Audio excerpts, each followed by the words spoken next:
Nah, Teteh belum tahu sih sebenarnya kenapa cuek, kenapa mereka diem-diem aja. Ternyata terkuaknya ya pas tanggal 29 itu. Artinya disiapkan untuk Ternyata pilgub. disiapkan untuk pilgub. Oke. Jadi kalau mereka bilang sih kalau bahasa Sundana, teh kita mau dibumurah cenah. Oke. Aduh, gitu ya. Jadi jangan di daerah ya, langsung ke provinsi ya. Soalnya Betul. Teteh tuh banyak yang minta, katanya kita tuh banyak yang minta di beberapa kabupaten, berarti itu salah satu bagian bahwa Gita itu menjadi orang yang diperhitungkan di beberapa kabupaten. Itu juga menjadi alasan. Ternyata menjadi alasan partai juga untuk mengusung.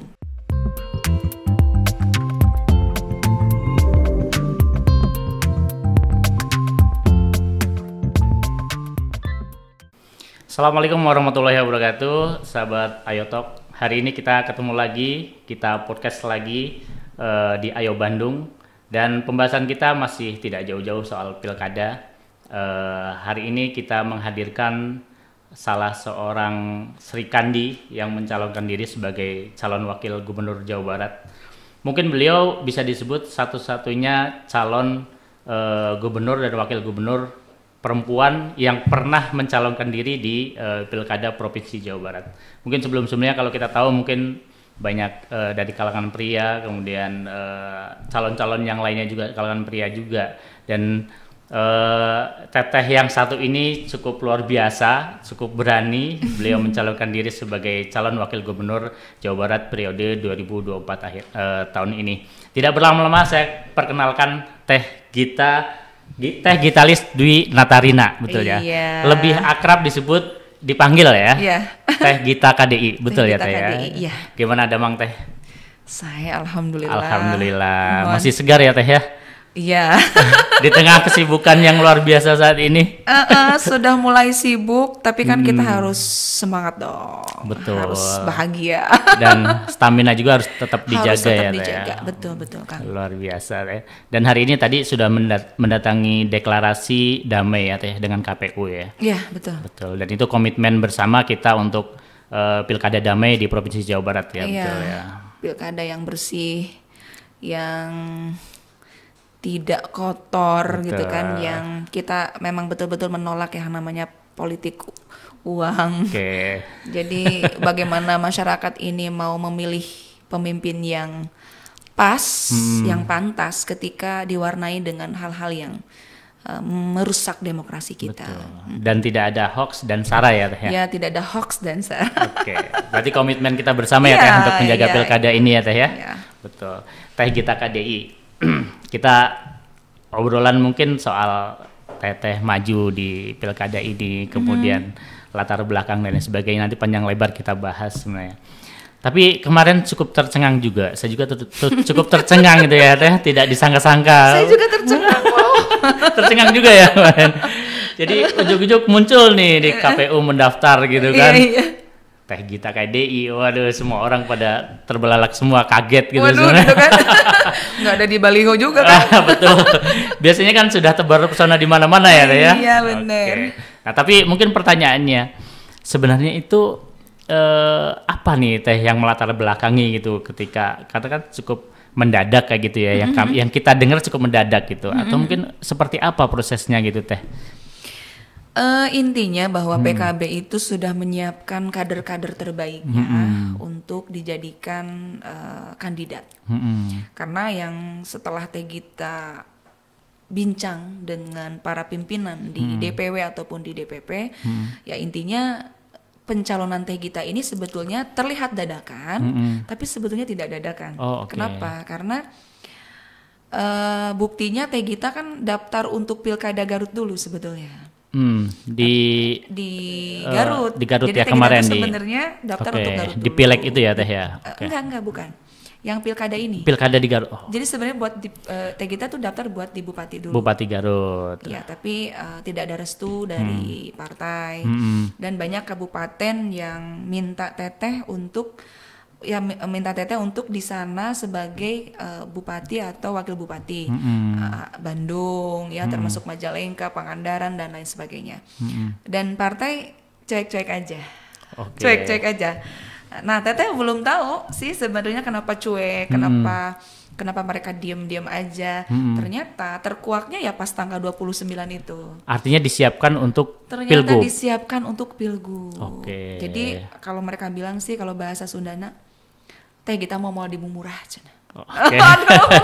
Jadi jangan di daerah ya, langsung ke provinsi ya. Soalnya teteh tuh banyak yang minta, katanya kita tuh banyak yang minta di beberapa kabupaten, berarti itu salah satu bagian bahwa kita itu menjadi orang yang diperhitungkan di beberapa kabupaten. Itu juga menjadi alasan. Ternyata menjadi alasan partai juga untuk mengusung. Apakah karena mungkin persoalan elektabilitas mungkin sudah bagus gitu ya di daerah sanaan kayak gitu teh, atau mungkin karena teteh ada background KDI waktu itu gitu, gimana? Ini kan masyarakat juga harus tahu ya. Oke. Kalau Teh Gita itu basicnya memang terlahir dari seorang seniman. Dari kecil lah yang namanya musik, nyanyian, termasuk nyanyi qosidah, termasuk nyanyi dangdut, lagu Sunda, itu sudah menjadi jiwa teteh gitu kan. Sudah menjadi hidup teteh lah yang namanya seni itu. Tetapi pas tahun 2005 itu setelah Teh Gita menjadi juara KDI 2, itu kan sedang booming-boomingnya ya waktu itu. Dan waktu itu Teh Gita dicalonkan DPR RI. 2009 periode 2009 itu Teh Gita dicalonkan DPR RI dan ada rezekinya dan jadi ya waktu itu menduduki ada rezekinya menduduki kursi DPR RI termuda pada waktu itu, dan dari 2005 ini sudah menjadi pengurus partai. Jadi kurang lebih sudah 20 tahun di partai politik. Di partai politik. Berarti kalau ada yang bilang bahwasanya Teh Gita karbitan baru ke partai, salah juga ya mungkin. Salah juga, berarti nggak lengkap. Berarti nggak tahu lengkap Teh Gita seutuhnya. Jadi sudah 20 tahun di partai sehingga tahulah bagaimana dinamika politik, bagaimana kita mengabdi kepada masyarakat. Terlebih pernah menjadi anggota DPR RI. Dulu itu kan sempat keliling Indonesia dan kita juga termasuk keliling luar negeri, sehingga banyak hal yang pengalaman atau pelajaran yang Teh Gita tahu. Dan ternyata itu juga menjadi salah satu alasan PKB ngambil Teh Gita untuk sekarang maju di eksekutif. Maksudnya maju untuk pilgub ini. Pilgub Jabar ini ya. Karena yaitu mereka berpikir bukan hanya keartisannya, bukan hanya populernya, tapi mereka meyakini bahwa Teh Gita bisa kok untuk menjadi salah satu pemimpin yang ada di Jawa Barat. Artinya dari seorang seniman menjadi birokrat ya ketika nanti jadi itu ya. Iya, dan ini sebenarnya mungkin kisah yang teman-teman artis juga banyak yang sudah banyak. Wah, Teh Gita, mereka ikut bangga gitu kan. Karena jarang-jarang mungkin yang basicnya seorang seniman, seorang penyanyi bisa dicalonkan sebagai wakil gubernur. Itu kan luar biasa. Betul. Tapi kalau pertanyaan secara personal Teh mungkin kira-kira mampu Teh nanti? Insya Allah. Insya Allah mampu ya. Insya Allah. Dan apa saja sih yang menjadi pendorong Teh Gita kenapa mau? Salah satunya adalah banyaknya kasus kekerasan terhadap perempuan yang terjadi di Jawa Barat. Seperti kisah-kisah yang ya belum lama ini kan. Ada kisah yang KDRT di Bogor. Gitu kan. Ada kisah yang baru-baru ini yang orang Sumatera itu ya. Yang dia itu butuh biaya untuk sekolah, dia dagang gorengan malah diperkosa. Itu merupakan cerminan bahwa Indonesia sedang tidak baik-baik saja, termasuk Jawa Barat. Jadi Teh Gita di sini sangat semangat untuk menjadi garda terdepan untuk perempuan Indonesia, khususnya Jawa Barat. Karena walau bagaimanapun perempuan itu bagian dari integral masyarakat Indonesia dengan pengalamannya, dengan pendidikannya, dengan kepemimpinan dengan kepemimpinan mereka yang ada di kelompoknya, sehingga sangat dibutuhkan perempuan ini memiliki kebijakan di pemerintah yang nanti akan menghasilkan kebijakan-kebijakan yang inklusif dan efektif sehingga seimbang antara fisik dan spiritual. Jadi tidak hanya hanya kaum tertentu saja yang nanti diutamakan oleh pemerintah, tapi lihat dong, sekarang tuh banyak banget ini istilah nama saliweran lah di medsos teh. Iya, betul. Kasus-kasus kekerasan terhadap anak, terhadap perempuan. Jadi ini kan siapa lagi kalau bukan kita gitu loh, Kang. Dan terlebih PKB ini kan bukti sekarang banyak sekali perempuan-perempuan yang ada di legislatif dari PKB perempuan. Jadi bukti bahwa PKB ini sangat berharap bahwa perempuan ini ada di kebijakan-kebijakan yang penting. Oke. Berarti itu juga nanti akan menjadi konsen ketika Teteh duduk jadi wakil gubernur gitu ya. Betul Kang. Kira-kira secara realnya nanti apa Teh? Secara realnya sekarang begini, kan banyak sekali masyarakat yang takut untuk mengadu. Entah itu karena malu, entah itu mereka karena tidak tahu. Menurut saya tingginya kekerasan terhadap perempuan atau anak itu kenapa terjadi? Karena ya itu tadi, kenapa banyak yang tidak lapor, kenapa banyak yang sampai tidak tahu, bahkan tetangga pun tidak tahu. Kalau menurut saya ini dosa siapa coba? Dosa pemerintah. Dosa pemerintah yang tidak hadir total untuk masyarakatnya. Setiap warganya gitu ya. Jelas dong. Dalam hal ini undang-undang PKS, penghapusan kekerasan seksual kan sudah ada. Kenapa masyarakat sampai tidak tahu? Berarti kurang sosialisasi, kurangnya pendekatan pemerintah terhadap masyarakat. Kan bisa pengawasan itu mungkin bisa diadakan posko khusus pengaduan per desa, itu kan bisa kan? Kenapa tidak ada selama ini gitu kan? Sehingga banyak yang hak-hak perempuan atau anak-anak itu terbengkalai begitu saja, sehingga banyak perempuan-perempuan Jawa Barat yang maaf ya, yang menderita, yang tidak bahagia gitu. Betul. Jadi kita ini akan membantu secara pendampingan hukum. Kita juga akan memperkuat pelayanan terpadu pemberdayaan perempuan dan anak diperkuat lagi sehingga hak-hak mereka yang mendapatkan kekerasan itu terpenuhi haknya, baik itu secara hukum dan mental. Oke, dan itu nanti sudah seiring sejalan dengan Pak Acep ya, sebagai calon gubernur sudah ya. Betul ya. Kang, ya. Dan kalau ngomongin soal Pak Acep ya Teh ya, mungkin boleh cerita juga nih Teh, kenapa nih berpasangan dengan Pak Acep walaupun mungkin diusung sama PKB ya gitu, atau karena mungkin enggak ada kader lain, atau memang Pak Acep sudah disiapkan untuk mendampingi Teteh atau seperti apa mungkin? Pak Acep ini kan anggota DPR RI sudah 2 periode. Beliau tentu kader terbaik PKB Jawa Barat. Beliau juga seorang ulama karismatik yang siapa yang tidak tahu Cipasung, Pondok Pesantren Cipasung. Betul. Dan ketika Teh Gita diajak, Teh mau ya sama Kang Acep, saya nggak nolak. Kenapa coba? Karena udah kenal beliau. Dan kami sudah pernah berjuang sama-sama. Dulu beliau berjuang di DPRD provinsi dan saya DPR RI-nya Kang. Jadi kita sudah ada chemistry, sudah kenal gitu. Jadi nyaman. Sudah klik lah ya. Iya, sudah klik. Jadi saya juga yakin bahwa ketika takdir Allah itu ada untuk kami, insya Allah Kang Acep ini akan menjadi pemimpin yang adil, yang amanah, yang agamis. Karena beliau kan basically orang pesantren, kiai gitu. Tapi PKB mungkin ada pertimbangan sendiri mungkin Teh, mengkombinasikan ya antara background pesantren dengan seniman kayak gitu. Apa mungkin yang dilihatnya? Betul. Iya. Kan masyarakat Jawa Barat ini kan bukan hanya bukan hanya kalangan NU saja, bukan hanya kalangan kiai saja atau santri saja, banyak juga senimannya. Gitu kan. Banyak juga kalangan-kalangan yang di luar pesantren. Otomatis kan sebetulnya ini menurut saya ya, ini pasangan yang lengkap. Kang Acep mungkin bisa bergerak di pesantrennya dengan santri-santrinya, Teh Gita bisa menggerakkan ibu-ibunya, kaum milenialnya, Gen Z-nya, senimannya.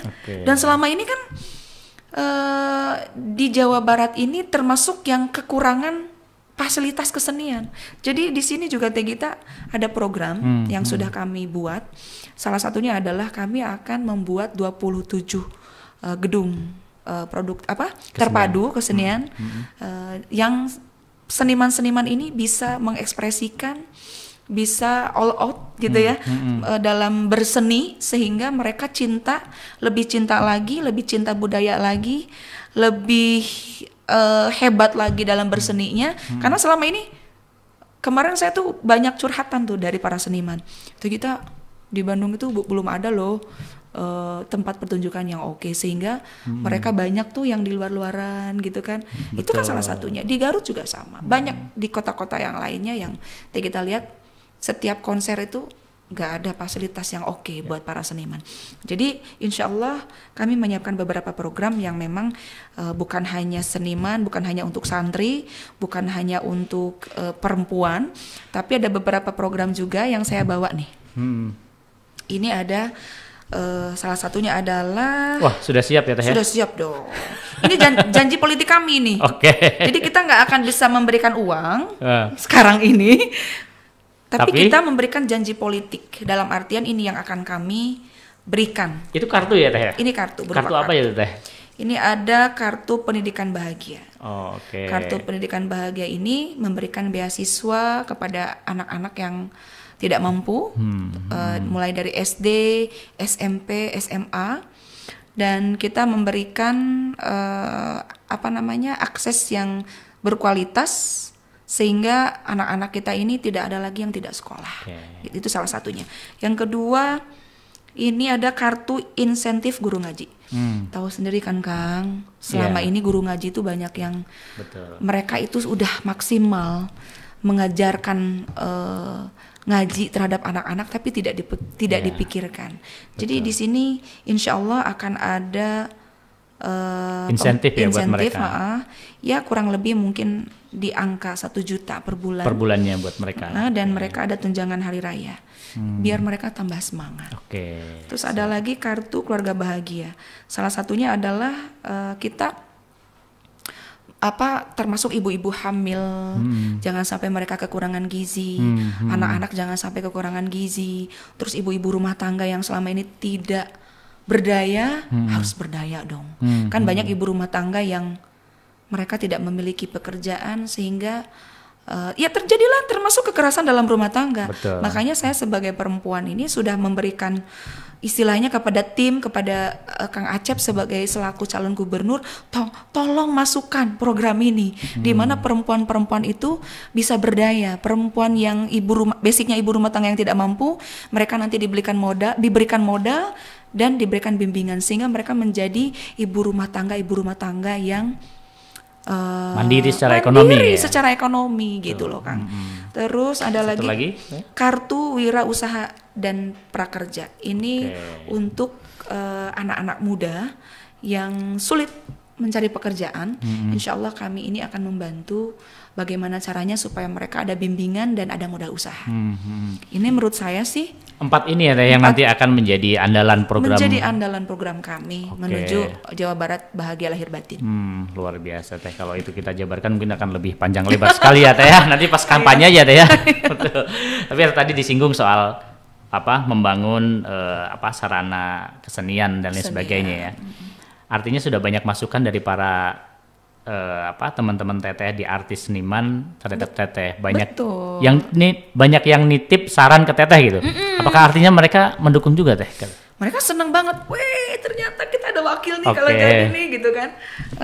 Karena kita sebagai seniman kebanyakan kan mereka itu terisolir ya.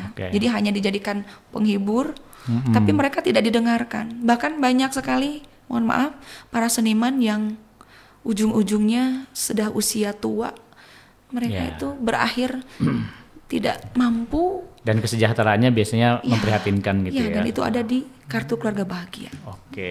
Tapi ada rival juga ya Teh di calon gubernur juga, sama-sama wakil juga nih dari seniman. Oh, Kang Ronald. Iya, betul ya. Iya. Tapi cuman satu-satunya perempuan tuh Teh Gita aja loh. Betul. Tapi Teh ngomong soal emansipasi wanita lah ya kayak gitu. Teteh selain perempuan terjun di politik dan sekarang nyalon sebagai calon wakil gubernur Jawa Barat gitu. Apakah ini juga mestinya menjadi inspirasi lah ya bagi para perempuan bahwasanya jangan takut perempuan terhadap dunia politik gitu. Betul. Seperti apa? Ya sekarang begini, sekarang bukti ya. Kenapa perempuan harus hadir di dalam kebijakan politik? kekerasan terhadap perempuan ini termasuk karena kurangnya partisipasi perempuan di dalam kebijakan. Kenapa perempuan harus hadir? Karena perempuan ini akan membela perempuan gitu loh. Jadi jangan anti terhadap politik. Bagaimana kalian mau sejahtera? Bagaimana kalian mau didengar aspirasinya kalau tidak ada perempuan di sana? Karena yang paling mengerti perempuan dan tahu perempuan adalah perempuan. Betul sekali. Walaupun teh banyak yang nyebut nih, politik agak kotor lah ya, dan agak berat kayak gitu mungkin ya. Kalau pengalaman Teteh sendiri seperti apa Teh sebenarnya? Apakah seperti itu sehingga mungkin para perempuan-perempuan yang membayangkan tuh, waduh politik agak berat sekali gitu ya kayak gitu? Sebetulnya sih tergantung kita membawanya seperti apa. Karena yang dialami sama Teh Gita waktu jadi anggota DPR RI, ya nyaman-nyaman aja. Dan kita pun didengar juga. Justru semakin banyak perempuan, semakin banyak suara perempuan justru harus hadir. Itulah yang tadi kita bilang, harus hadir perempuan-perempuan itu. Iya, kita nih harus punya palu istilahnya, menentukan kebijakan gitu loh, sehingga perempuan ini nggak ditindas terus, nggak terbelakang terus gitu loh Kang. Luar biasa ya Teh, berarti semangat Teteh untuk nanti maju gitu ya. Sebagai birokrat insya Allah sudah ini ya Teh ya, bulat ya. Iya, dan Teh Gita juga intinya jangan lagi ada perempuan-perempuan Jawa Barat yang sakit hati sama laki-laki. Emang gimana ceritanya itu juga gak boleh, termasuk ya gak boleh lah pokoknya perempuan-perempuan ini menjadi korban laki-laki. Emang ada cerita atau gimana Teh? Ya pernah saya juga mengalami kekerasan verbal tuh pernah, entah tulisan yang kasar, yang melecehkan. Dari orang terdekat gitu atau? Ya dari orang lain gitu ya. Kan.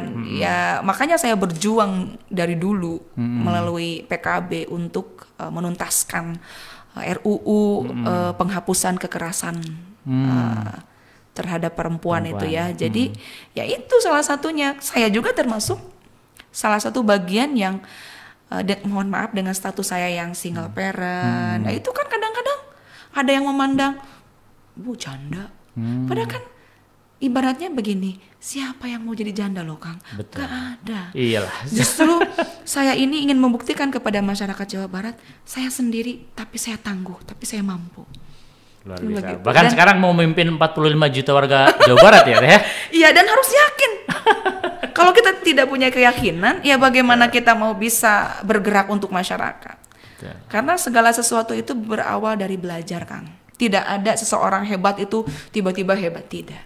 Saya meyakini ketika kita tulus ikhlas ingin bermanfaat untuk umat, yakin kepada Allah, apapun gerak kita, ketika kita meminta bimbingan dari Allah, pasti Allah bimbing. Termasuk ilmu yang diberikan itu dari Allah. Ketika kita mau belajar, tidak ada yang tidak bisa loh Kang. Betul. Bisa. Saya yakin saya bisa. Iya. Optimis lah ya Teh. Optimis. Tapi Teh kalau ngomongin masalah Jawa Barat nih, jumlah penduduk 45 juta ya, cukup banyak lah ya, terbesar gitu ya di Indonesia gitu. Persoalannya juga banyak Teh, banyak sekali. Artinya sudah siap Teh untuk menghadapi berbagai persoalan yang ada di Jawa Barat mungkin. Harus siap. Ini kan kartu ini sebetulnya bagian dari jawaban program kami yang selama ini dialami oleh masyarakat Jawa Barat. Jadi Jawa Barat ini termasuk indeks kebahagiaannya Kang.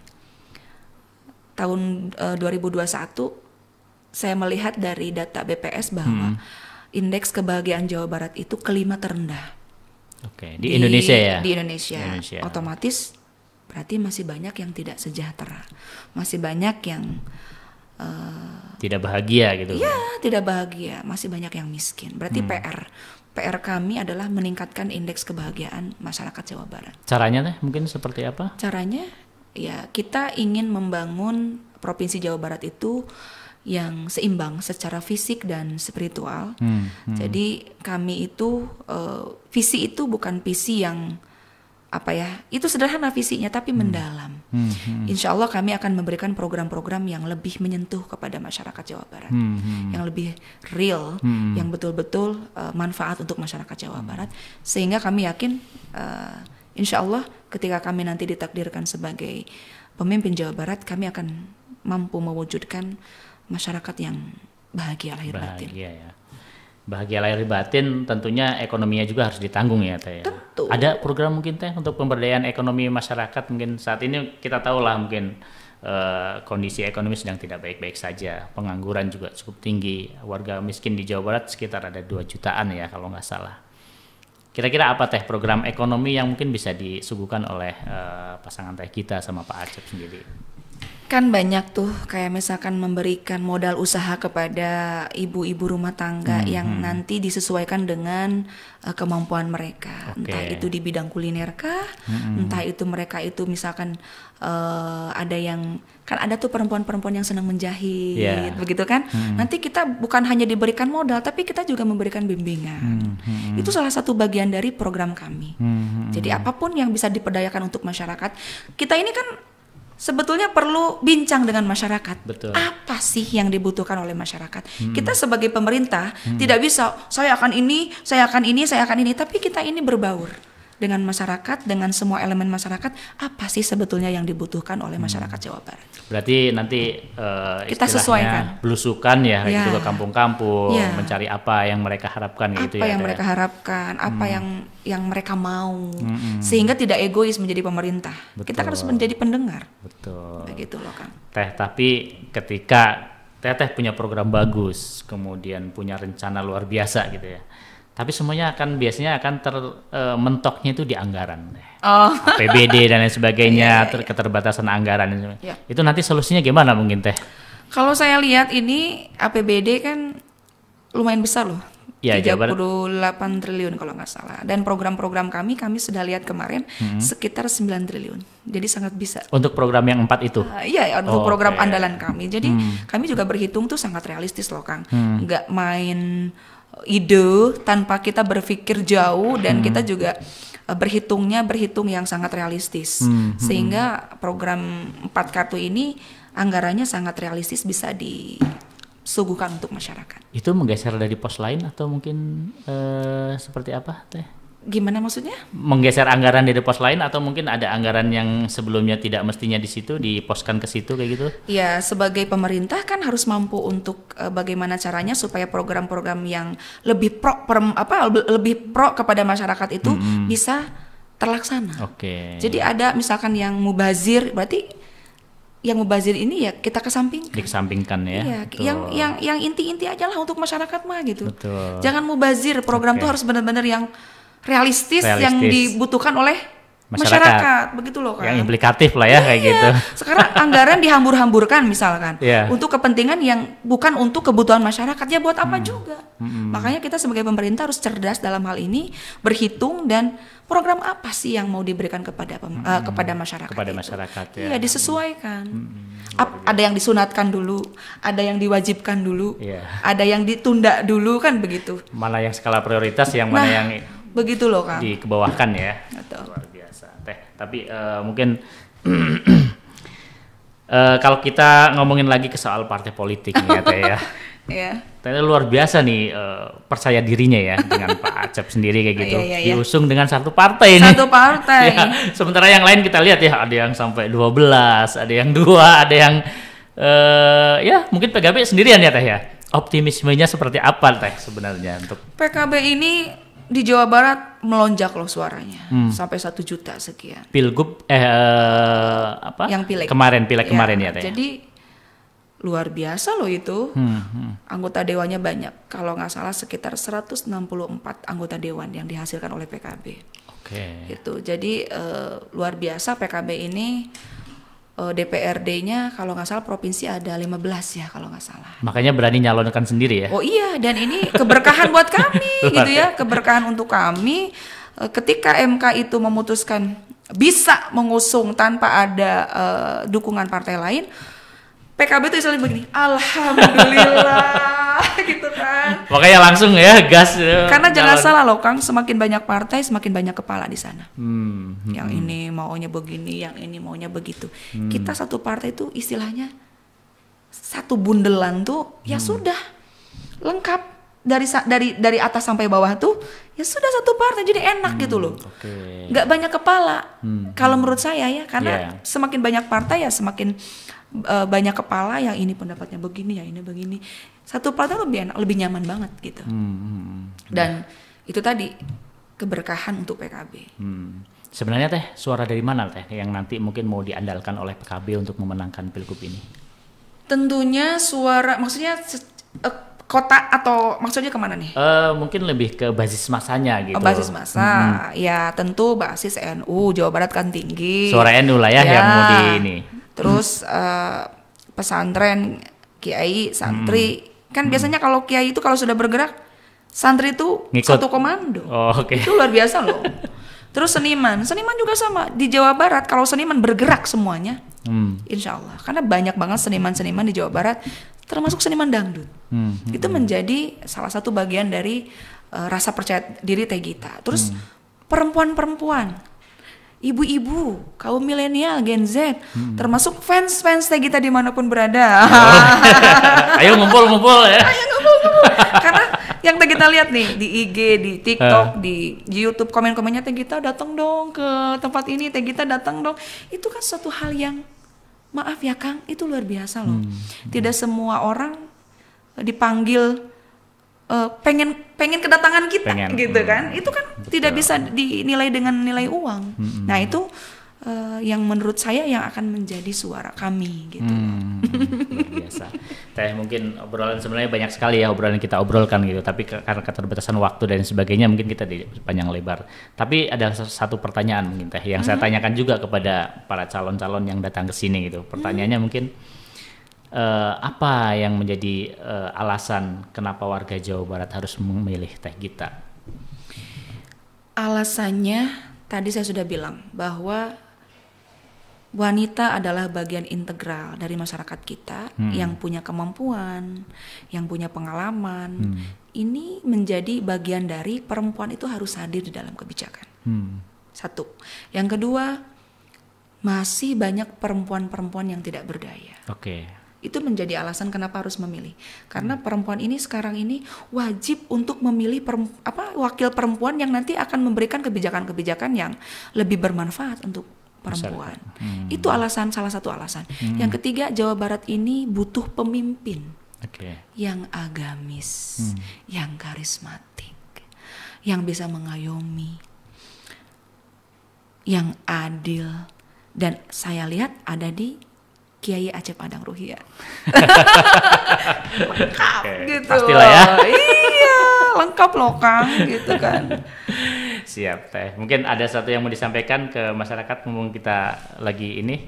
Ya, untuk masyarakat Jawa Barat, dengan kerendahan hati Teh Gita hadir di sini meminta doa dan dukungannya untuk masyarakat Jawa Barat supaya Teh Gita dan juga Kiai Acep Adang Ruhiat diberikan kesehatan, kelancaran, dan mudah-mudahan mampu sehingga kami bisa mewujudkan sesuai visi kami Jawa Barat yang bahagia lahir batin.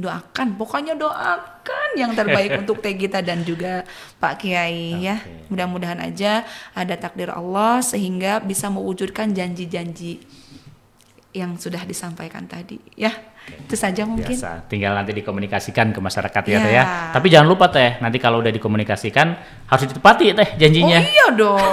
Ini kan janji politik kami yang insya Allah sudah kami pertimbangkan matang-matang. Dan tinggal direalisasikan berarti ketika nanti jadi ya Teh ya. Ya pokoknya beginilah Kang. Saya sudah bilang tadi, saya menolak yang namanya politik kecurangan, termasuk politik uang. Karena apa? Karena masyarakat ini menggadaikan masa depan itu hanya dengan uang 100.000, 200.000. Tapi mereka lupa 5 tahun ini akan seperti apakan.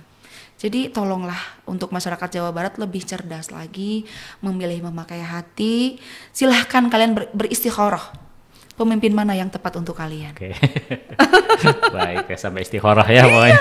Kan begitu kalau dalam agama Islam itu beristikharahlah, pilihlah pemimpin yang tepat, pilihlah apa yang kalian itu yakin sehingga untuk melangkah itu yakin gitu loh. Pemimpin yang mana yang paling tepat untuk dipilih? Oke, luar biasa. Kita hatur nuhun sekali. Sami-sami. Datang ke podcast Ayo Talk.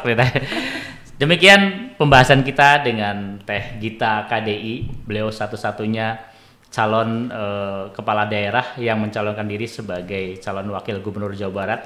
Dan mungkin sepanjang karir saya baru menemui saat ini ada calon kepala daerah dari kalangan perempuan. Semoga ini bisa memberikan inspirasi bagi masyarakat, bagi kalangan perempuan, dan bagi siapapun bahwasanya politik tidak memandang gender, tapi politik bisa untuk semuanya, dan siapapun, karirnya apapun, berprofesi di apapun, bisa duduk dimanapun, termasuk melayani masyarakat melalui pemerintahan. Demikian Ayo Talk, kita jumpa lagi di lain kesempatan. Assalamualaikum warahmatullahi wabarakatuh.